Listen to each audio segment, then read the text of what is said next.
राधे राधे, हरे कृष्ण। आप सभी का दिन शुभ हो।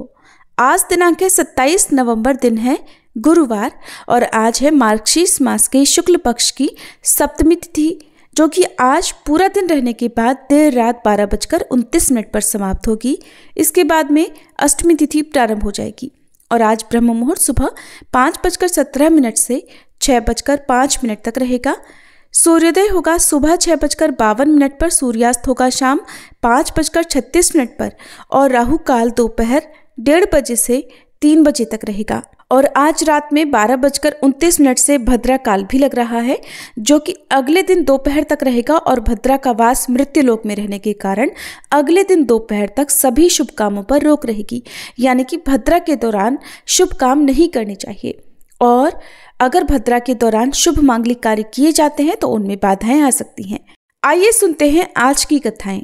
इस कहानी को सीता माता कहती थी और प्रभु श्री राम सुना करते थे। एक दिन श्री राम भगवान को किसी काम के लिए बाहर जाना पड़ा तो सीता माता कहने लगी कि भगवान, मेरा तो 12 वर्ष का नित्यनेम है, अब आप बाहर जाएंगे तो मैं अपनी कहानी किसे सुनाऊंगी। तब श्री राम ने कहा कि सीते, आप कुएं की पाल पर जाकर बैठ जाना और वहां पर जो भी औरतें पानी भरने आएंगी उन्हें अपनी कहानी सुना दिया करना। सीता माता कुएं की पाल पर जाकर बैठ गई। तभी एक स्त्री आई।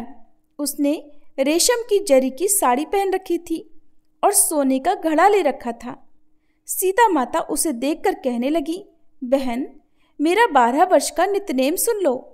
पर वह स्त्री बोली कि मैं तुम्हारा नित्यनेम सुनूंगी तो मुझे तो घर जाने में देर हो जाएगी और मेरी सास मुझसे झगड़ा करेगी। इसलिए उसने कहानी नहीं सुनी और अपने घर चली गई। लेकिन उसके घर जाते ही उसकी रेशम जरी की साड़ी फट गई। सोने का घड़ा मिट्टी के घड़े में बदल गया। सासू ने देखा तो पूछा, अरे बहू, ये किसका दोष अपने सिर लेकर आ गई है। बहू बोली, माँ जी, कुएं पर एक औरत बैठी थी, उसने अपनी कहानी सुनने के लिए कहा, लेकिन मैंने नहीं सुनी। शायद उसी का ये फल मुझे मिला है। बहू की बात सुनकर अगले दिन वही साड़ी और वही घड़ा लेकर सास कुएं की पाल पर गई। सास को वहीं पर सीता माता बैठी मिली तो माता सीता ने कहा, बहन, मेरी कहानी सुन लीजिए। सासू बोली, एक बार छोड़, मैं तो 4 बार कहानी सुन लूंगी। तब सीता माता बोली, राम आए लक्ष्मण आए, देश के पुजारी आए, नित नेम का नेम लाए, आओ राम बैठो राम, तपी रसोई जीमो राम, माखन मिश्री खाओ राम, दूध पताशा पियो राम, सूत के पल का मोठो राम, शाल दुशाला पोठो राम, शाल दुशाला ओढ़ो राम, जब बोलूं राम ही राम, राम सवारे सबके काम, खाली घर भंडार भरेंगे, सबका बेड़ा पार करेंगे। श्री राम जय जय राम। सासू बोली, बहन, कहानी तो बहुत अच्छी लगी। फिर कहानी सुनकर सासू घर चली गई और उसकी साड़ी फिर से रेशम जरी की बन गई। मिट्टी का घड़ा भी फिर वापस से सोने के घड़े में बदल गया।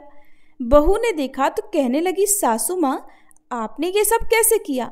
सासू बोली, बहू, तू दोष लगाकर आई थी और मैं अब दोष उतार कर आ रही हूँ। बहू ने पूछा कि माँ जी, वह कुएं वाली स्त्री कौन है। सासू ने बताया कि वह तो सीता माता थी। वो पुराने से नया कर देती हैं, खाली घर में भंडार भर देती हैं। वह लक्ष्मी जी का वास घर में कर देती हैं और मनुष्य की जो भी इच्छा हो उसे पूर्ण कर देती हैं। बहू बोली, माँ जी, फिर तो ऐसी कहानी मुझे भी सुना दो। सास बोली कि ठीक है, तुम भी सुनो। फिर सास ने कहानी शुरू की।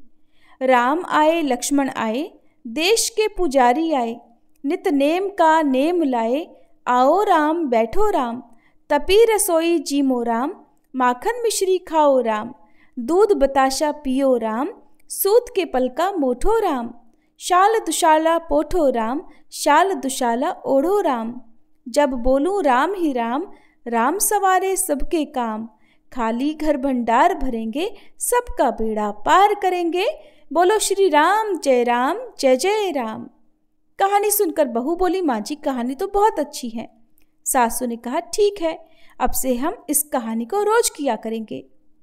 अब सास बहू रोज सवेरे उठती, नहाती धोती और पूजा करने के बाद नित्य नेम की सीता माता की कहानी कहती। एक दिन की बात है, उनके यहाँ पड़ोस की एक औरत आई और बोली कि बहन जरा सी आँच तो देना। तो बहू बोली कि आँच तो अभी हमने जलाई ही नहीं। पड़ोसन बोली तो फिर तुम सुबह 4 बजे से उठकर क्या कर रही हो? तो उन्होंने कहा कि हम तो सुबह सुबह उठकर पूजा करते हैं, फिर सीता माता की नित्य नेम की कहानी कहते हैं।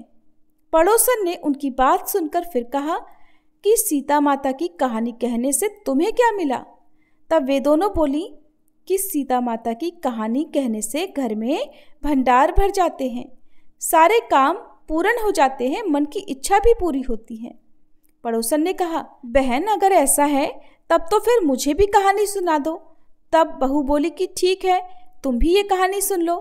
राम आए लक्ष्मण आए, देश के पुजारी आए, नित नेम का नेम लाए। आओ राम बैठो राम, तपी रसोई जीमो राम, माखन मिश्री खाओ राम, दूध बताशा पियो राम, सूत के पल का मोठो राम, शाल दुशाला पोठो राम, शाल दुशाला ओढ़ो राम।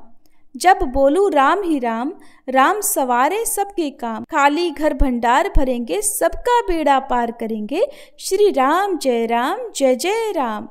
पड़ोसन ने इस कहानी को सुना तो कहने लगी बहन कहानी तो बहुत अच्छी लगी। अब वह पड़ोसन भी नित्य नेम सीता माता की कहानी कहने लगी। कहानी कहने से सीता माता ने पड़ोसन के भी धन के भंडार भर दिए। देखते ही देखते अब तो पूरे मोहल्ले में नित्य नेम की कथा चल पड़ी और हर किसी की मनोकामना पूर्ण होने लगी।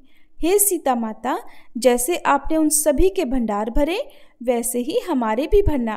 कहानी कहने वाले, सुनने वाले और हुंकार भरने वाले सबके भरना। सभी प्रेम से बोलिए सीता मैया की जय।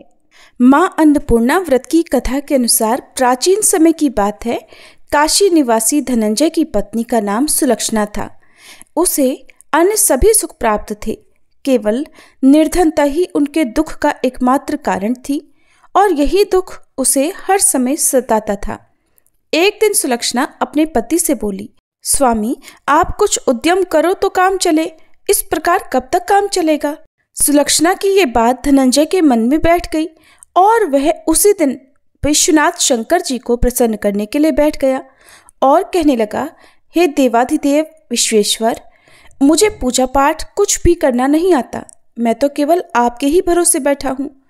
इतनी विनती करके वह 2-3 दिन तक लगातार भूखा प्यासा बैठा रहा। ये देखकर भगवान शंकर ने उसके कान में अन्नपूर्णा अन्नपूर्णा अन्नपूर्णा इस प्रकार 3 बार कहा। ये कौन क्या कह गया?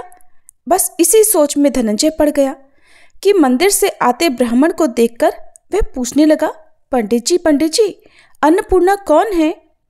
तब ब्राह्मण ने कहा, अरे धनंजय, तू तो अन्न छोड़कर बैठा है, इसलिए तुझे हर समय अन्न की ही बात सूझती है। जा घर जाकर अन्न ग्रहण कर। धनंजय अपने घर गया, जाकर पत्नी से सारी बात कही। तब वह बोली, नाथ चिंता मत करो, स्वयं शंकर जी ने यह मंत्र दिया है और वे स्वयं ही खुलासा भी करेंगे। आप फिर से जाकर उनकी आराधना करो। पत्नी के कहे अनुसार धनंजय फिर पहले दिन की तरह ही जाकर पूजा में बैठ गया। रात्रि में भगवान शंकर जी ने आज्ञा दी, कहा तू पूर्व दिशा में चला जा। अब धनंजय अन्नपूर्णा का नाम जपता जाता और रास्ते में फल खाता, झरनों का पानी पीता जाता। इस प्रकार कितने ही दिनों तक लगातार वह चलता रहा। वहां उसे चांदी से चमकते वन की शोभा देखने मिली, सुंदर सरोवर देखने मिला। उसके किनारे कितनी ही अप्सराएं झुंड बनाई बैठी थी। एक अप्सरा कथा कहती थी और सब माँ अन्नपूर्णा इस प्रकार बार बार कहती थी। ये अगहन मास की उजियारी रात्रि थी और आज से ही व्रत का आरंभ था। जिस शब्द की खोज करने वह निकला था, वहां उसे वही शब्द सुनने को मिला। धनंजय ने तब उनके पास जाकर धीरे से पूछा, हे देवियों, आप ये सब क्या कर रही हो? तब उन सब ने कहा, हम सब माँ अन्नपूर्णा का व्रत कर रही हैं। व्रत करने से क्या होता है और क्या ये व्रत किसी ने किया भी है? इसे कब किया जाए, कैसे किया जाए और इसकी कैसी विधि है? मुझसे भी कहो। धनंजय के कहने पर वे अप्सराएं कहने लगी, इस व्रत को कोई भी कर सकता है। 21 दिन व्रत करने के लिए 21 गांठ वाला सूत लेना। 21 दिन यदि ना कर पाए तो 1 दिन का ही उपवास करें, और ये भी ना करें तो केवल कथा सुनकर ही प्रसाद ले लें। निराहार रहकर कथा कहें। कथा सुनने वाला कोई ना मिले तो पीपल के पत्तों को रखकर सुपारी या घृत कुमारी यानी ग्वार पाठ को वृक्ष के सामने रखकर दीपक को साक्षी बनाकर सूर्य, गाय, तुलसी या महादेव को बिना कथाएं सुनाए मुख में अन्न मत डालना। यदि भूल से कुछ पड़ जाए तो 1 दिवस फिर उपवास करें। व्रत के दिन क्रोध ना करें और झूठ ना बोलें। अप्सराओं के द्वारा विधि बताने पर धनंजय बोला, फिर बताइए इस व्रत के करने से क्या होगा? तब वे कहने लगी, इसके करने से अंधे को नेत्र मिल जाता है, लूलों को हाथ मिल जाता है, निर्धन के घर धन के भंडार भर जाते हैं, बांझन को संतान मिलती है, मूर्ख को विद्या मिलती है, और जो जिस कामना से व्रत को करता है माँ उसकी वह हर कामना पूर्ण करती है। धनंजय कहने लगा, बहनों, मेरे घर में भी धन नहीं है, विद्या नहीं है, कुछ भी तो नहीं है मेरे पास। मैं तो दुखिया ब्राह्मण हूँ, मुझे इस व्रत का सूत दोगी क्या? हाँ भाई, तेरा कल्याण हो, हम तुझे सूत देंगी, ले इस व्रत का मंगल सूत ले ले। तब धनंजय ने उन अप्सराओं से सूत लेकर व्रत को किया। व्रत पूरा हुआ। तभी सरोवर में से 21 खंड की स्वर्ण सीढ़ी हीरा मोती जड़ी हुई प्रकट हुई। धनंजय जय अन्नपूर्णा कहता जाता था। इस प्रकार जाने कितनी ही सीढ़ियां वह उतरता गया। तब अंदर जाकर उसने क्या देखा कि करोड़ों सूर्यों से प्रकाशमान मां अन्नपूर्णा का मंदिर है। उसके सामने स्वर्ण सिंहासन पर मां अन्नपूर्णा विराजमान है।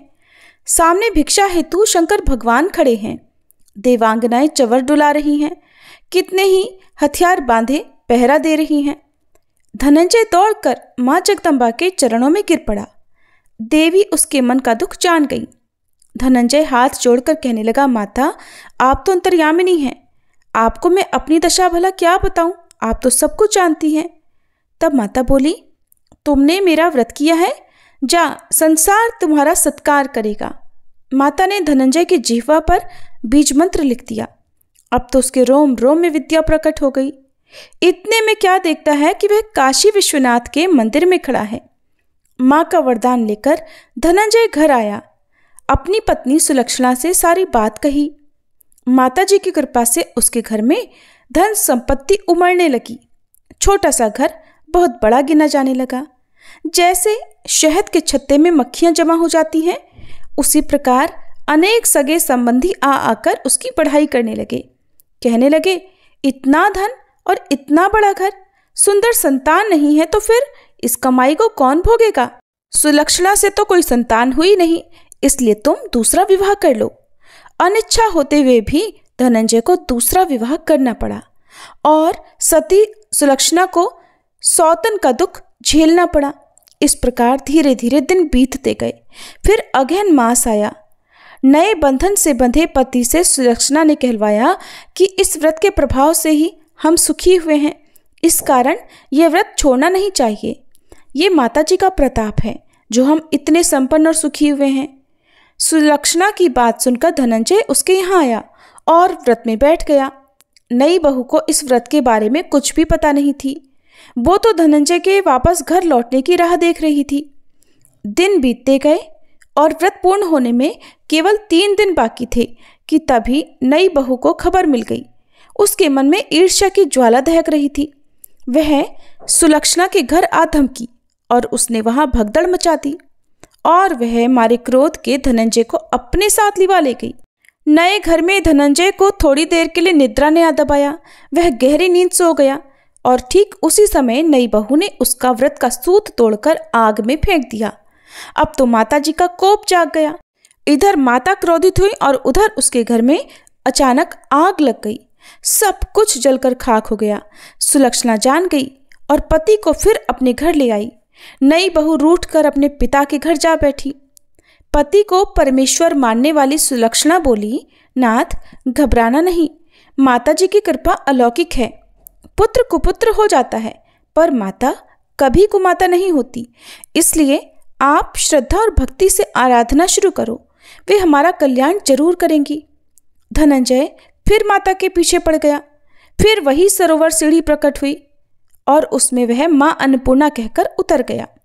वहां जाकर माता के चरणों में करुण क्रंदन करने लगा, विलाप करने लगा। माता प्रसन्न होकर बोली, ये मेरी स्वर्ण की मूर्ति ले, उसकी पूजा करना तो फिर सुखी हो जाएगा। जा, तुझे मेरा आशीर्वाद है। तेरी पत्नी सुलक्षणा ने श्रद्धा से मेरा व्रत किया है, उसे मैंने पुत्र का वरदान दिया है। धनंजय ने आंखें खोली तो खुद को काशी विश्वनाथ के मंदिर में खड़ा पाया। वहां से फिर उसी प्रकार वह घर को आया। इधर सुलक्षणा गर्भवती हुई और 9 महीने पूरे होते ही उसके यहाँ पुत्र का जन्म हुआ। गांव में आश्चर्य की लहर दौड़ पड़ी। अब तो गांव में जिसकी कोई भी कामना होती वही मनौती मांगने लगता और इस तरह सभी लोगों की मनोकामनाएं पूर्ण होने लगी। इस तरह उसी गांव के निसंतान सेठ के पुत्र होने पर उसने माता अन्नपूर्णा का मंदिर बनवा दिया। उसमें माता जी धूमधाम से पधारी, यज्ञ हुआ और धनंजय को मंदिर के आचार्य का पद दे दिया गया। जीविका के लिए मंदिर की दक्षिणा और रहने के लिए बड़ा सुंदर सा भवन भी दिया गया। धनंजय पत्नी और पुत्र सहित वहां सुख से रहने लगा। माता जी के चढ़ावे में भरपूर आमदनी होने लगी। उधर नई बहू के पिता के घर डाका पड़ गया, सब कुछ लुट गया और वे भीख मांगकर अपना पेट भरने लगे। सुलक्षणा ने जब यह सुना तो उन्हें बुलावा भेजा और उनके आने पर उन्हें अलग घर में रख लिया और उनके अन्न वस्त्र का प्रबंध भी कर दिया। धनंजय, सुलक्षणा और उसका पुत्र माता जी की कृपा से आनंद से रहने लगे। माता जी ने जैसे उनके भंडार भरे वैसे सबके भंडार भरे। सभी प्रेम से बोलिए, अन्नपूर्णा माता की जय। अब सुनिए मार्गशीर्ष मास महात्म्य में श्रीमद् भगवद गीता पाठ के आगे के अध्याय। श्री भगवान कहते हैं, देवी अब सब लोगों द्वारा सम्मानित 5वें अध्याय का महात्म्य संक्षेप से बतलाता हूँ, सावधान होकर सुनो। मद्र देश में पुरुकुत्सपुर नामक एक नगर है। उसमें पिंगल नामक एक ब्राह्मण रहता था। वह वेद पाठी ब्राह्मणों के विख्यात वंश में जो सर्वथा निष्कलंक था उत्पन्न हुआ था, किंतु अपने कुल के लिए उचित वेद शास्त्रों के स्वाध्याय को छोड़कर ढोल आदि बजाते हुए उसने नाच गान में मन लगा लिया। गीत, नृत्य और बाजा बजाने की कला में परिश्रम करके पिंगल ने बड़ी प्रसिद्धि प्राप्त कर ली थी और उसी से उसका राजभवन में भी प्रवेश हो गया। अब वह राजाओं के साथ रहने लगा और पराई स्त्रियों को बुला बुलाकर उनका उपभोग करने लगा। स्त्रियों के सिवा और कहीं भी उसका मन नहीं लगता था। धीरे धीरे अभिमान बढ़ जाने से उच्छृंखल होकर वो एकांत में राजा से दूसरों के दोष बतलाने लगा। पिंगल की एक पत्नी थी जिसका नाम था अरुणा। वह नीच कुल में उत्पन्न हुई थी और कामी पुरुषों के साथ विहार करने की इच्छा से सदा उन्हीं की खोज में घूमा करती थी।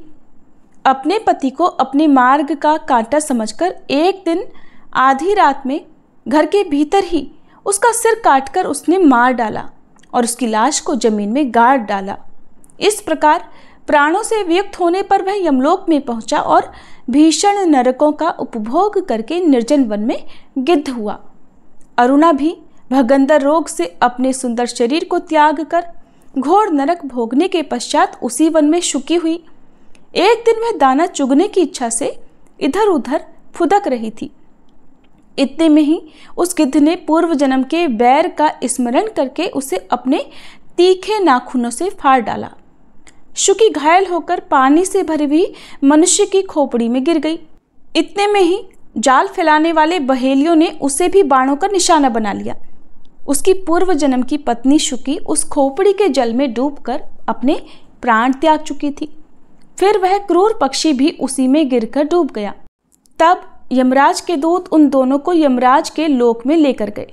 वहां अपने पूर्वकृत कर्मों को याद करके दोनों ही भयभीत हो रहे थे।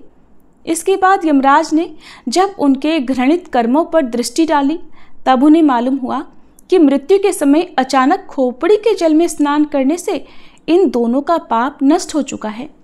तब उन्होंने उन दोनों को मनवांछित लोक में जाने की आज्ञा दी। ये सुनकर अपने पापों को याद करते हुए वे दोनों अब बड़े आश्चर्य में पड़ गए और फिर पास जाकर धर्मराज जी के चरणों में प्रणाम करके पूछने लगे कि भगवान, हम दोनों ने तो अपने पूर्व जन्म में बहुत ही घृणित पाप किए थे, फिर हमें मनोवांछित लोकों में भेजने का क्या कारण है बताइए। यमराज जी ने कहा, गंगा के किनारे वट नामक एक उत्तम ब्रह्म ज्ञानी रहा करते थे। वे एकांत से भी, ममता रहित, शांत, विरक्त और किसी से भी द्वेष न रखने वाले थे। प्रतिदिन गीता के 5वें अध्याय का जप करना उनका सदा का नियम था। 5वें अध्याय को सुन लेने पर महापापी पुरुष भी सनातन ब्रह्म का ज्ञान प्राप्त कर लेता है। उसी पुण्य के प्रभाव से शुद्ध चित्त होकर उन्होंने अपने शरीर का परित्याग किया था। गीता के पाठ से जिनका शरीर निर्मल हो गया था, जो आत्मज्ञान प्राप्त कर चुके थे, उन्हीं महात्मा की खोपड़ी का जल पाकर तुम दोनों भी पवित्र हो गए हो। इसलिए अब तुम दोनों मनोवांछित लोकों को जाओ, क्योंकि गीता के 5वें अध्याय के महात्म्य से तुम दोनों शुद्ध हो गए हो।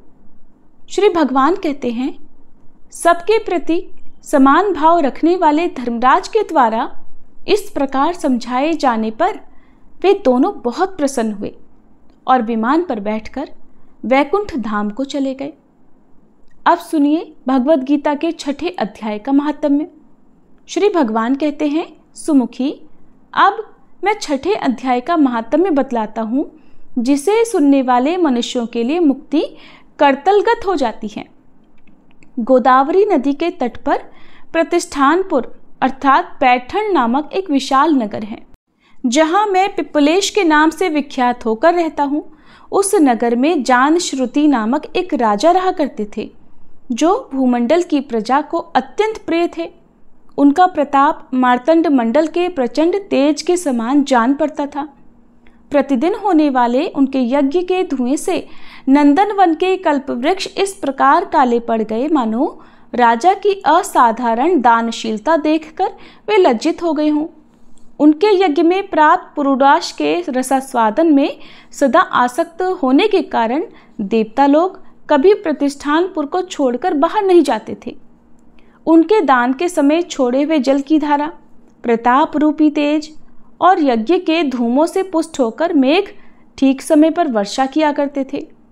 उस राजा के शासनकाल में इतियों अर्थात खेती में होने वाले 6 प्रकार के उपद्रवों, उनके लिए भी कहीं थोड़ा सा भी स्थान नहीं था और अच्छी नीतियों का चारों ओर प्रसार हुआ करता था।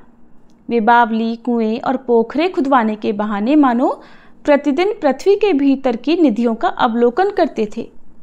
एक समय राजा के दान, तप, यज्ञ और प्रजापालन से संतुष्ट होकर स्वर्ग के देवता उन्हें वर देने के लिए आए।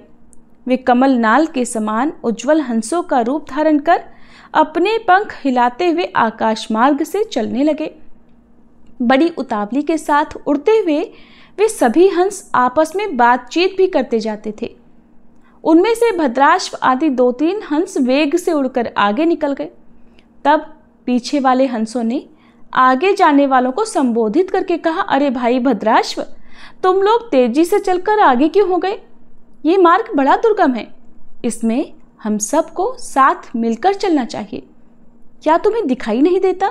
ये सामने ही पुण्य मूर्ति महाराज जानश्रुति का तेजपुंज अत्यंत स्पष्ट रूप से प्रकाशमान हो रहा है और उस तेज से भस्म होने की आशंका है, इसलिए सावधान होकर चलना चाहिए। पीछे वाले हंसों के वचन सुनकर आगे वाले हंस हंस पड़े और ऊंचे स्वर से उनकी बातों की अवहेलना करते हुए बोले, अरे भाई, क्या इस राजा जानश्रुति का तेज ब्रह्मवादी महात्मा रैक्व के तेज से भी अधिक तेज है? हंसों की ये बातें सुनकर राजा जानश्रुति अपने ऊंचे महल की छत से उतर गए और सुखपूर्वक अपने आसन पर विराजमान होकर सारथी को बुलाकर बोले, जाओ महात्मा रैक्व को यहाँ लेकर आओ। राजा का ये अमृत के समान वचन सुनकर मह नामक सारथी बड़ा प्रसन्न होता हुआ नगर से बाहर निकला। सबसे पहले उसने मुक्तिदायिनी काशीपुरी की यात्रा की, जहाँ जगत के स्वामी भगवान विश्वनाथ मनुष्यों को उपदेश दिया करते हैं। उसके बाद वह गया क्षेत्र में पहुंचा, जहाँ प्रफुल्ल नेत्रों वाले भगवान गदाधर संपूर्ण लोकों का उद्धार करने के लिए निवास करते हैं। इसके बाद नाना तीर्थों में भ्रमण करता हुआ सारथी पाप नाशिनी मथुरापुरी में गया।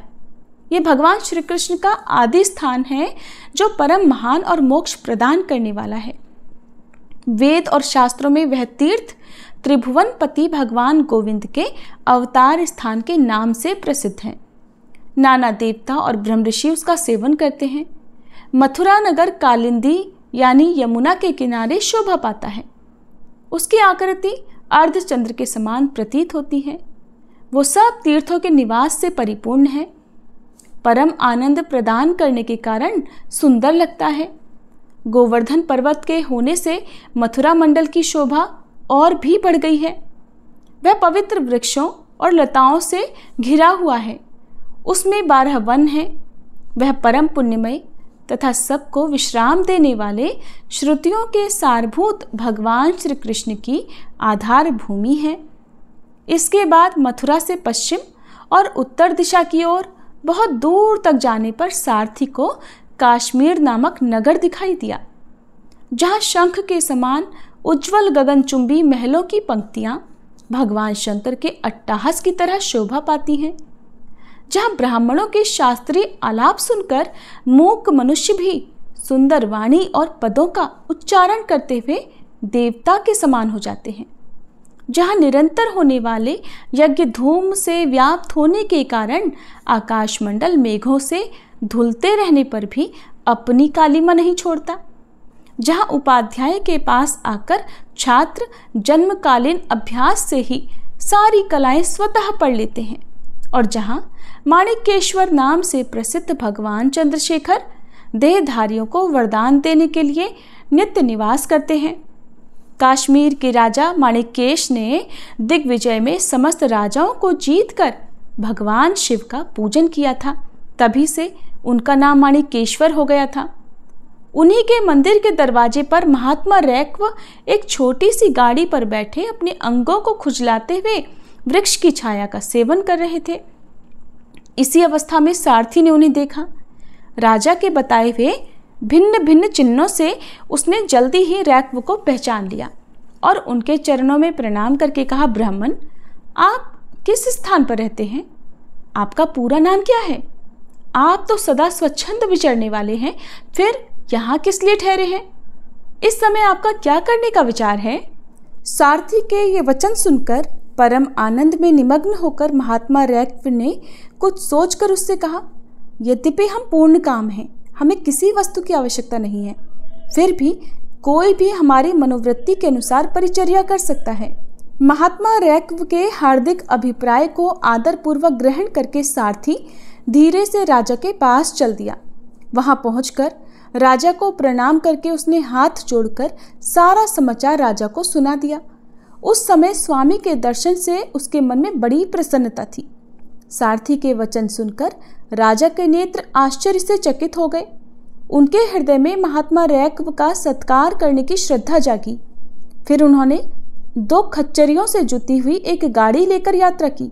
साथ ही मोती के हार, अच्छे अच्छे वस्त्र और 1 सहस्त्र गौवें भी ले ली। काश्मीर मंडल में महात्मा रैक्व जहाँ रहते थे उस स्थान पर पहुंचकर राजा ने सारी वस्तुएं उनके आगे निवेदन कर दी और पृथ्वी पर साष्टांग प्रणाम किया। महात्मा रैक्व अत्यंत भक्ति के साथ चरणों में पड़े हुए राजा जानश्रुति पर क्रोधित हो गए और बोले, रे शूद्र राजा, तू तो बड़ा दुष्ट है। क्या तू मेरा वृतांत नहीं जानता? ये खच्चरियों से जुती हुई अपनी ऊंची गाड़ी ले जा, ये वस्त्र, ये मोतियों के हार और ये दूध देने वाली गौवें भी खुद ही ले जा। इस तरह आज्ञा देकर महात्मा रैक्व ने राजा के मन में भय उत्पन्न कर दिया। तब राजा ने शाप के भय से महात्मा रैक्व के दोनों चरण पकड़ लिए और भक्ति पूर्वक कहा, ब्राह्मण, मुझ पर प्रसन्न होइए। भगवान, आप में यह अद्भुत महात्म्य कैसे आया? प्रसन्न होकर मुझे ठीक ठीक बताइए। तब महात्मा रैक्व ने कहा, राजन, मैं प्रतिदिन गीता के 6ठे अध्याय का जप करता हूँ। इसी से मेरी तेजोराशि देवताओं के लिए भी दुस्सह है। इसके बाद परम बुद्धिमान राजा जानश्रुति ने यत्नपूर्वक महात्मा रैक्व से गीता के 6ठे अध्याय का अभ्यास किया। इससे उन्हें मोक्ष की प्राप्ति हुई। इधर रैक्व भी भगवान माणिकेश्वर के समीप मोक्षदायक गीता के 6ठे अध्याय का जप करते हुए सुख से रहने लगे। हंस का रूप धारण करके वरदान देने के लिए आए हुए देवता भी विस्मित होकर स्वेच्छानुसार वहां से चले गए। जो मनुष्य सदा इस एक ही अध्याय का जप करता है वो भी भगवान विष्णु के ही स्वरूप को प्राप्त होता है, इसमें बिल्कुल भी संदेह नहीं। भगवान शिव देवी पार्वती से कहते हैं, पार्वती अब मैं 7वें अध्याय का महात्म्य बतलाता हूँ, जिसे सुनकर कानों में अमृत राशि भर जाती है। पाटलिपुत्र नामक एक दुर्गम नगर है, जिसका गोपुर अर्थात द्वार बहुत ही ऊंचा है। उस नगर में शंकुकर्ण नामक एक ब्राह्मण रहा करता था। उसने वैश्य वृत्ति का सहारा लेकर बहुत सारा धन कमाया, किंतु न तो कभी पितरों का तर्पण किया, न देवताओं का पूजन ही, बल्कि वह धन इकट्ठा करने में तत्पर होकर राजाओं को ही भोज दिया करता था। एक समय की बात है, उस ब्राह्मण ने अपना चौथा विवाह करने के लिए पुत्रों और बंधुओं के साथ यात्रा की। मार्ग में आधी रात के समय जब वह सो रहा था, एक सांप ने कहीं से आकर उसकी बाह में काट लिया। उसके काटते ही ऐसी अवस्था हो गई कि मणि, मंत्र और औषधि आदि से भी उसकी शरीर की रक्षा असाध्य जान पड़ी। इसके बाद कुछ ही क्षणों में उसके प्राण पखेरु उड़ गए। फिर बहुत समय के बाद वह प्रेत सर्प योनि में उत्पन्न हुआ। उसका चित्त धन की वासना में बंधा हुआ था। उसने पूर्व वृतांत को स्मरण करके सोचा, मैंने जो घर के बाहर करोड़ों की संख्या में अपना धन गाड़ रखा है, उससे इन पुत्रों को वंचित करके खुद ही उसकी रक्षा करूंगा। एक दिन सांप की योनि से पीड़ित होकर पिता ने स्वप्न में अपने पुत्रों के सामने आकर अपने मन की बात बताई। तब उसके निरंकुश पुत्रों ने सवेरे उठकर बड़े आश्चर्य के साथ एक दूसरे से रात में देखे गए स्वप्न की बात कही।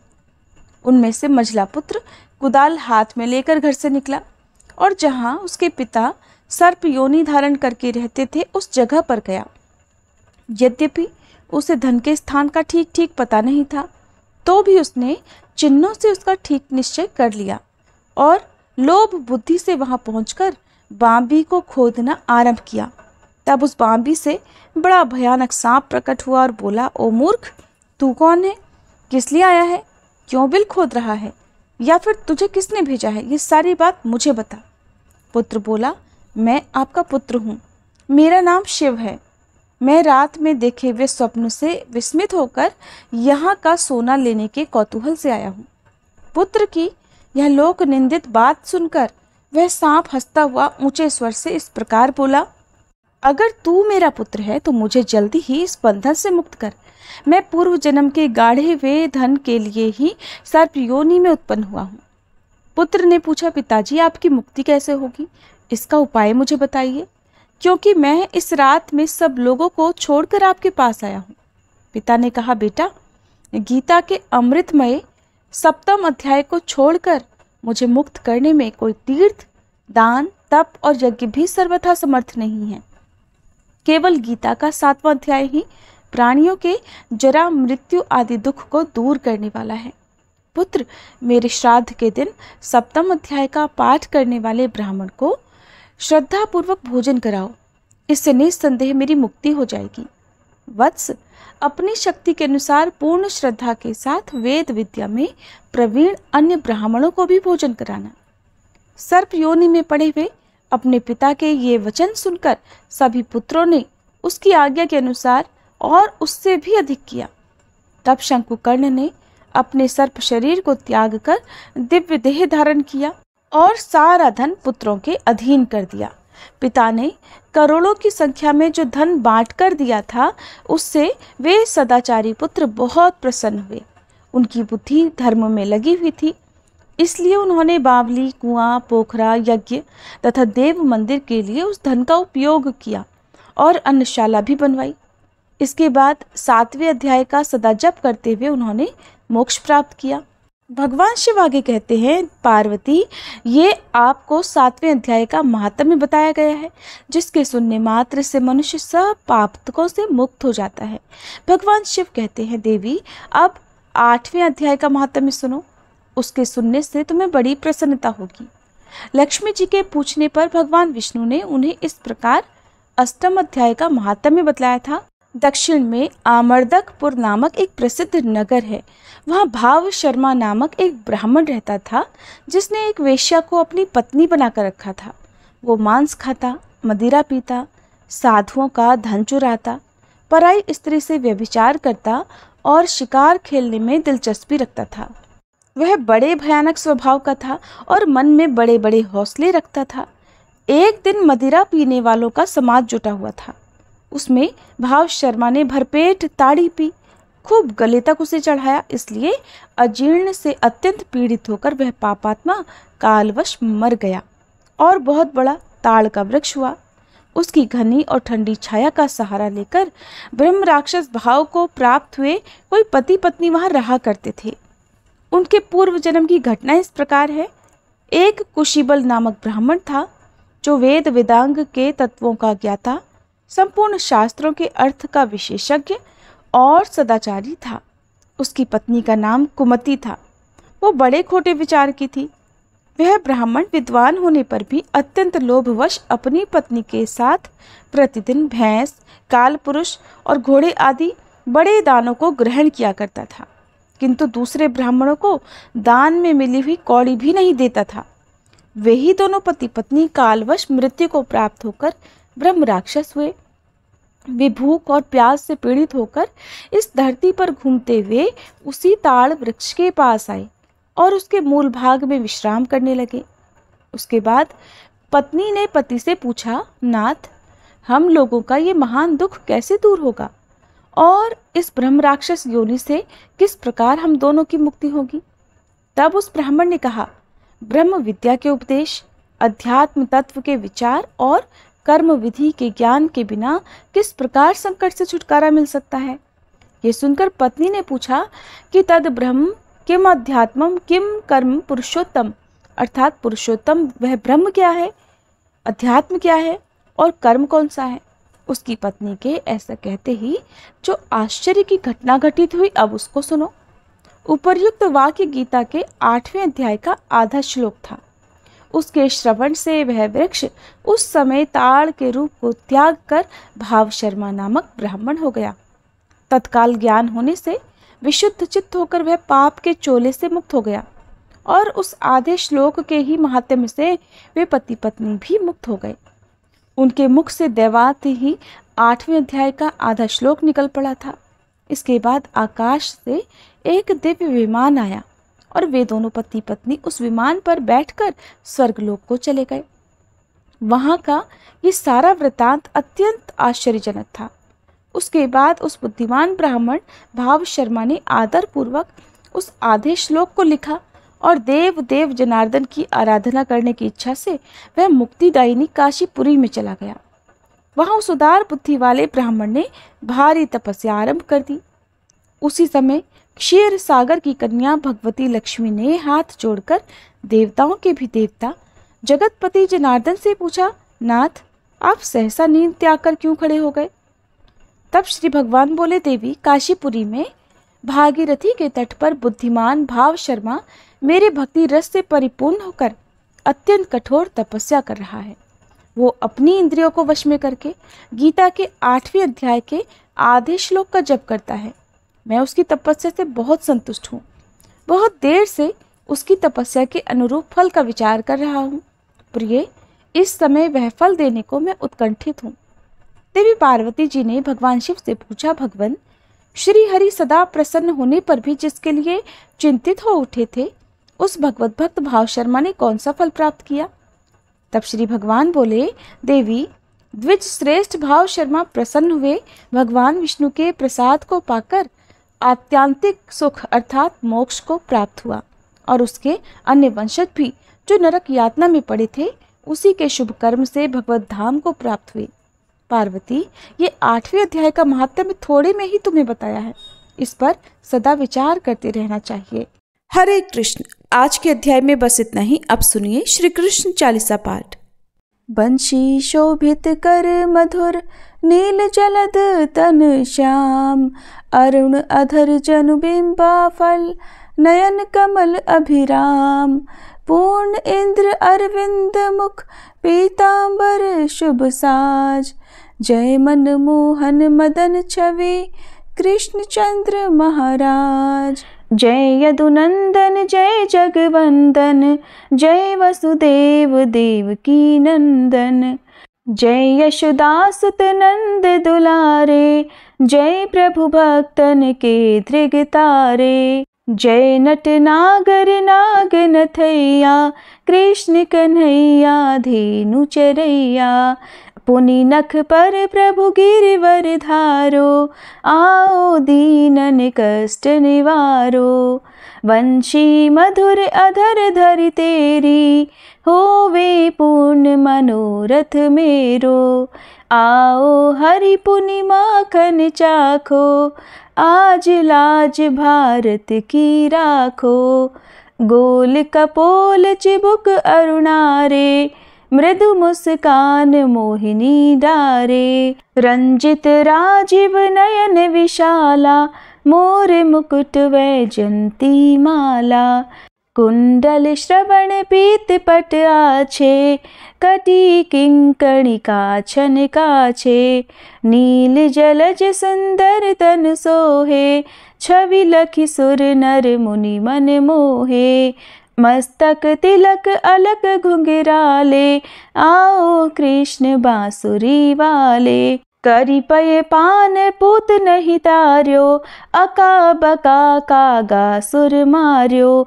मधुवन जलत अग्नि जब ज्वाला, भय शीतल लखि तहि नंद लाला। सुरपति जब ब्रज चढ़ियो रिसाई, मसूर धार वारी वर्षाई। लगत लगत ब्रज चहन बहायो, गोवर्धन नख धारी बचायो। लखि यशोदा मन भ्रम अधिकाई, मुख मह 14 भुवन दिखाई। दुष्ट कंस अति उधम मचायो, कोटि कमल जब फूल मंगायो। नाथी काली यही तब तुम लीन्हे, चरण चिन्ह दे निर्भय कीन्हे। करी गोपिन संग रास विलासा, सबकी पूरन करी अभिलाषा। केतिक मह असुर संग हार्यो, कंस ही केस पकड़ दे मार्यो। मात पिता की बंदी छुड़ाई, उगर सेन कह राज दिलाई। मही से मृतक छहु सुत लायो, मातु देव की शोक मिटायो। भौमासुर मुर दैत्य संहारो, लाए 68 सहस कुमारो। दे भी नहीं तृण चीर संहारा, जरा सिंधु राक्षस कह मारा। असुर बकासुर आदिक मार्यो, भक्तन के तब कष्ट निवार्यो। दीन सुदामा के दुख टार्यो, तंदुल 3 मूठ मुख डार्यो। प्रेम के साग विदुर घर मांगे, दुर्योधन के मेवा त्यागे। लखि प्रेम की महिमा भारी, ऐसे श्याम दीन हितकारी। भारत के पारथ रथ हाके, लिए चक्र कर नहीं बल ताके। निज गीता के ज्ञान सुनाए, भक्तन हृदय सुधा वर्षाए। मीरा थी ऐसी मत वाली, विष पी गई बजा कर ताली। राना भेजा सांप पिटारी, शालिग्राम बने बनवारी। निज माया तुम विधि ही दिखायो, उरते संशय सकल मिटायो। तब शत निंदा करि तत्काला, जीवन मुक्त भयो शिशुपाला। जब ही द्रौपदी टेर लगाई, दीनानाथ लाज अब जाई। तुरत ही वसन बने नंदलाला, बढ़े चीर भय अरि मुँह काला। असनाथ के नाथ कन्हैया, डूबत भंवर बचावत नैया। सुंदर दास आस उरधारी, दया दृष्टि की जय बनवारी, नाथ सकल मम कुमति निवारो, क्षमहु बेगी अपराध हमारो, खोलो पट अब दर्शन दीजे, बोलो कृष्ण कन्हैया की जय, बोलो कृष्ण कन्हैया की जय, बोलो कृष्ण कन्हैया की जय। ये चालीसा कृष्ण का पाठ करे उरधारी, अष्ट सिद्धि नवनिधि फल लहे पदार्थ चारी। बोलो श्री कृष्ण भगवान की जय।